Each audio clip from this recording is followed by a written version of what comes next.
நம்ம முதலே தீர்மானிச்சு ரோட்டில் சண்டையே போடுற வாய்ப்பு எனக்கு வரக்கூடாது. ஹல்லேலூயா. பொது மக்கள் மத்தியில் சண்டை கூடாது, யார்கிட்டையும் சண்டை போட மாட்டேன்.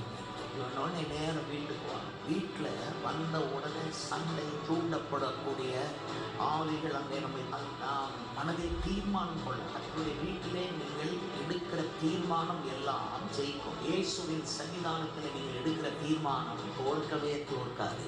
அதனால நான் என்ன வந்தாலும் சண்டை போட மாட்டேன், சண்டைக்குள் நுழைய மாட்டேன் என்பதாக நீங்கள் எடுக்கிற தீர்மானம் மிகவும் சிறப்பான அமைதியை உங்களுக்கு கொடுக்கும். உங்கள் மன அமைதியை, உங்கள் குடும்ப அமைதியை மிகவும் முக்கியம். ஃபஸ்ட்டு நான் சண்டை போடலை, என் ஒய்ஃப் தான் சண்டை போட்டுச்சு, அவள் தான் சண்டை போட்டான் அப்படின்னு சொல்லுகிறது. நீங்கள் குடும்ப தலைவர், உங்கள் வீட்டுக்குள்ளே சண்டை வந்தால் நீங்கள் தான் பொறுப்பு எடுக்கணும். அந்த சண்டை உங்களால் தான் வந்ததுன்னு எண்ணணும். குடும்ப தலைவரால் தான் சண்டை வந்ததுன்னு எண்ணணும். நீங்கள் எதுவும் தப்பு பண்ணாட்டாலும் பொறுப்பு நீங்கள் தான் சூரியன். சந்திரன் மிஸ்டேக் பண்ணினாலோ, நட்சத்திரங்கள் மிஸ்டேக் பண்ணினாலோ பொறுப்பு நான் என்று ஒத்துக்கொண்டு 2-3 தடவை உபவாசம் இருந்து அதை உணர்வோமானால் அதன் பின்பு மனைவி மக்கள் அமைதியாய் உங்கள் பின்னால் வருவார்கள். உங்கள் குடும்பத்துக்கு நீங்கள் தான் பாஸ்டர், உங்களுடைய குடும்பத்துக்கு நீங்கள் தான் நல்ல மேய்ப்பனாக இருக்க வேண்டும், நல்ல பாதையிலே உங்கள் குடும்பத்தை நடத்த வேண்டும். ஆகவே தொடர்ந்து வரக்கூடிய இத்தனை